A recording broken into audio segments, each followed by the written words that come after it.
So let's move into some climate change news. This is a tweet by Dr. Myra Oyola. Said, "Never mind me. I am just a scientist with a PhD in atmospheric physics who does research on climate, showing you how temperature has changed on Earth from 1850 to 2019. I showed you something like this yesterday. Anyways, here, obviously the red means warmer, the blue means cooler. This is the temperature, atmospheric temperature on Earth. And here's where we are, very, very dark. I'm assuming this is like 2016 here. There's a good reply to this tweet. This chart was shown on NBC6 Miami News this evening. Love it. Compelling data visualization is a key to helping change the minds of deniers. Let's hope we see it proliferate. So that's good. Mainstream news showing some climate change data. All right.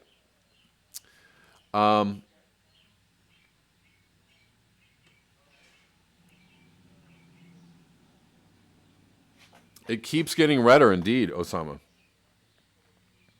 Wonder what that means. Does that mean we're going into a grand solar minimum, guys? Here it comes. Here it comes. Okay, so more interesting news. This is quite a headline here.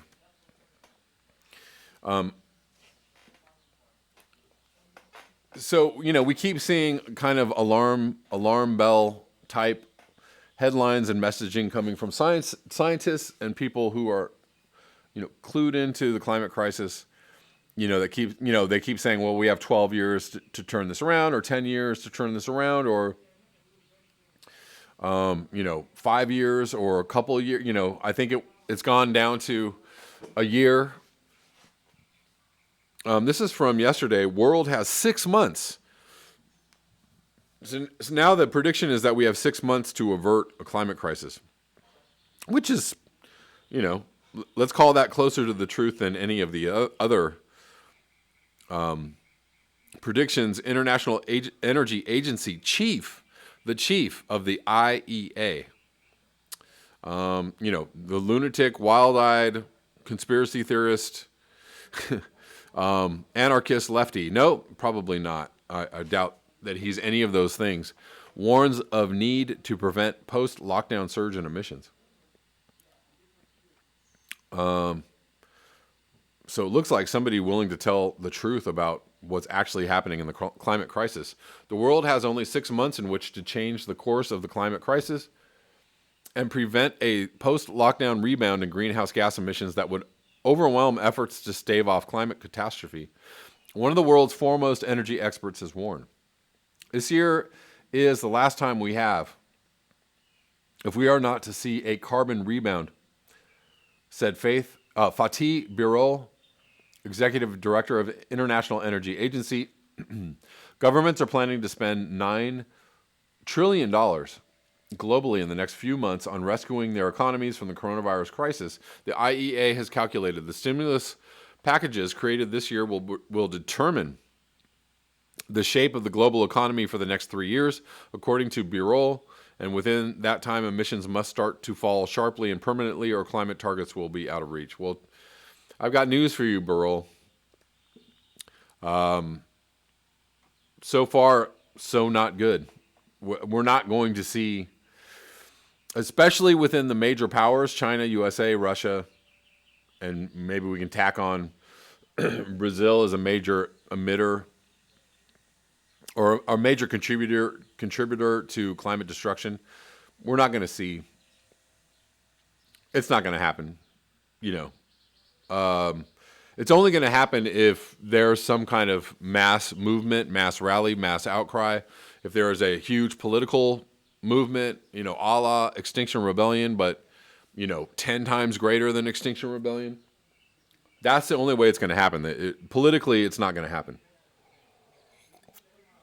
Not this year, not in the next 6 months. No way, no how. Carbon dioxide emissions plunged by a global average of, we already know the number, 17% in April compared with last year, but have since surged again to within about 5% of last year's levels. In a report published on Thursday, the IEA, the world's gold standard for energy analysis, set out the first global blueprint for a green recovery, focusing on reforms to energy generation and consumption. Wind and solar power should be a top focus. The report advised alongside energy efficiency improvements. Okay, more building and more making stuff. Yeah, that's going to help the economy. I mean, the environment. Sorry, it might help the economy, but not the environment. Sorry.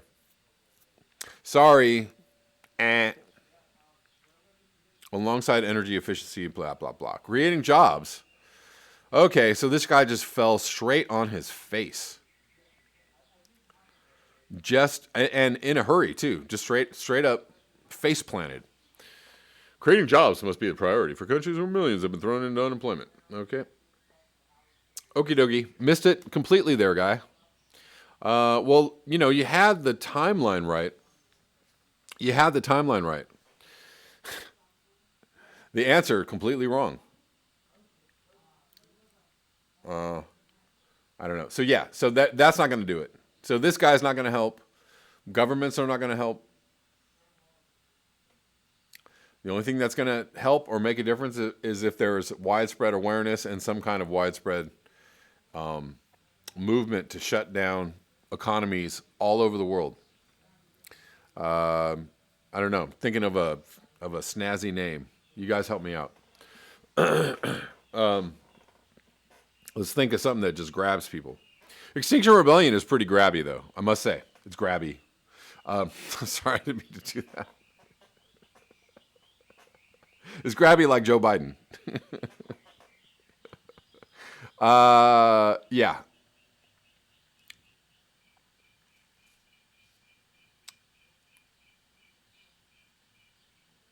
I Am Sweet Leaf says the economy is purposed to enforce position of hierarchy so people will comply so they can have position. There you go.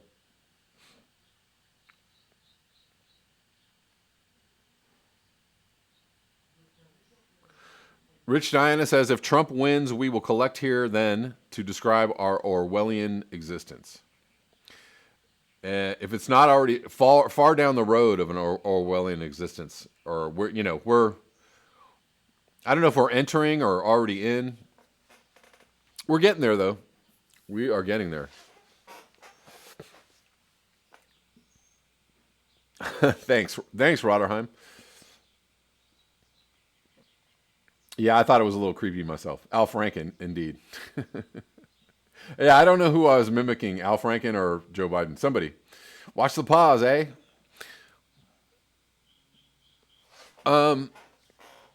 Let's look into a little more climate change news.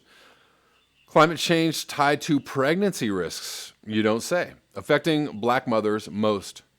Women exposed to high temperatures or air pollution are more likely to have premature, underweight, or stillborn babies. A look at 32 million U.S. births found. Well, this is fairly self-explanatory, right? If you live in an area of high pollution, if you live in an area with that concentration of, factories or air traffic or automobile traffic,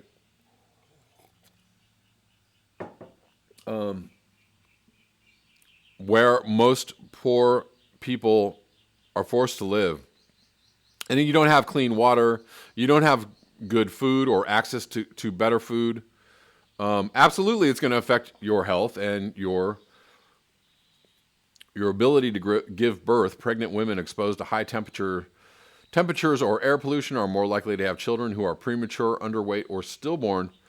And African American mothers and babies are harmed at a much higher rate than the population at large, according to sweeping new research examining more than 32 million births in the United States. The research adds to a growing body of evidence that minorities bear a disproportionate share of the danger from pollution and global warming. Not only are minorities communities in the United States far more likely to be hotter than surrounding areas, a phenomenon known as the heat island effect. Y'all are familiar with that, but they are also more likely to be located near polluting industries.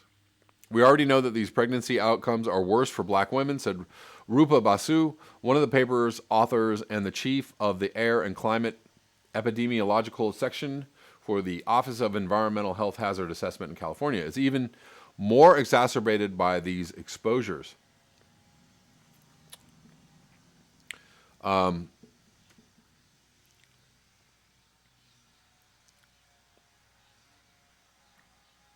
Climate change affects the poor and those who cannot afford to avoid, living in high-risk areas.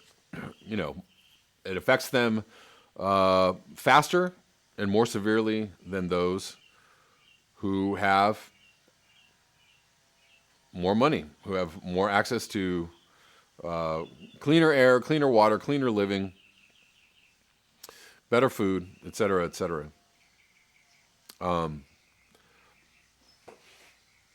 it doesn't have to be this way, of course, right? But we would need some regulations around this. So, Trump is all wrong. Anybody who thinks that Trump is on the right path as far as like deregulation.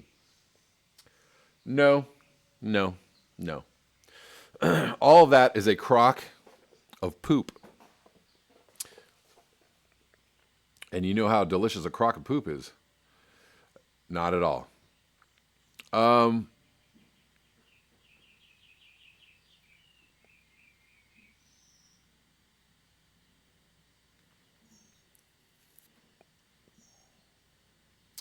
Let's move on to the last article. Actually, I wanted to read this because I thought this was a very good piece on Black history and climate change and the history of exploitation in the South, how it relates to climate destruction. Blood at the Root, Black American, Southern Soil, and Shared Trauma. This is by Mary Anise Hegler. This is from 2018, December 20th. Like my grandfather and his father, I was born in Alabama. I grew up between Birmingham and rural southwest Mississippi. The Miss Lou, those of you who are familiar, my childhood was punctuated by frequent road trips all over the South, Georgia, Tennessee, Louisiana, Texas. It has been said that the South is every Negro's old country.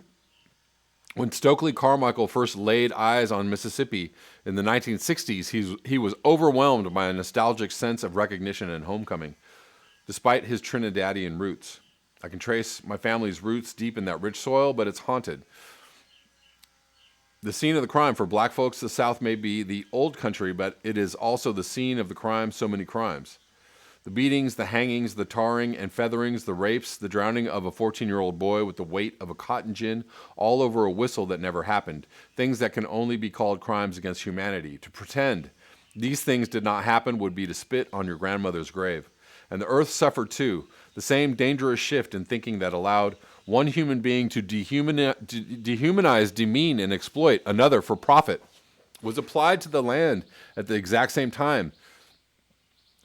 The link between racism and speciesism or human supremacy is a direct link. Black bodies in the southern earth simultaneously became unfeeling objects from which one could extract endlessly and mercilessly. Trees felled, soil depleted, rivers dammed and rerouted. This brutal system fueled the antebellum economy, which bankrolled the industrial revolution, which launched today's climate crisis. I'm going to read that again. This brutal system fueled the antebellum economy, which bankrolled the Industrial Revolution, which launched today's climate crisis. The dots are all there, aching for connection. Mother Earth, Mother Land. Sometimes I think about the first Africans forced to cut through forest and wade through swamp, banishing birds and beasts from land freshly soaked in the tears of indigenous peoples. Clearing land for those opulent, grotesque plantations, those Africans knew that land belonged to the living, the dead, and the unborn. It must have felt like striking their own mother. In Africa, Mother Earth is divine and revered, and her punishments are fierce and collective. As my ancestors were forced to heap violence on her, I wonder if they knew we would all one day reap the consequences.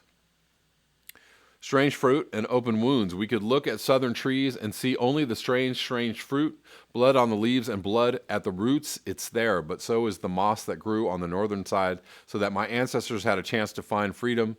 So is the soil that welcomed and nurtured the okra seeds my foremothers tucked into their garments in the haste of their abduction. That shared trauma forged an unbreakable bond. These wounds still lay wide open, festering under a blazing sun. To heal them, we must affirm that black lives do, in fact, matter, and that crimes against the earth are crimes against humanity.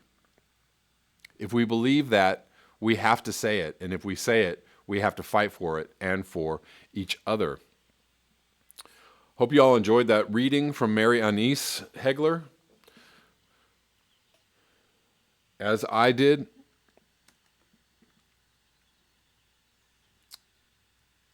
Thank you guys for being here. Thank you all for joining in the chat always, daily, for being part of this live stream. I appreciate you. Hey guys, please remember to like, share, and subscribe. You can also support the channel at the links below: PayPal, Square, and Patreon. Also, all of my live streams are available for listening on Patreon if you happen to miss them during the day. So you can sign up for my Patreon for as little as $1. If you want to go check out the live streams, they are all there. Thanks a lot.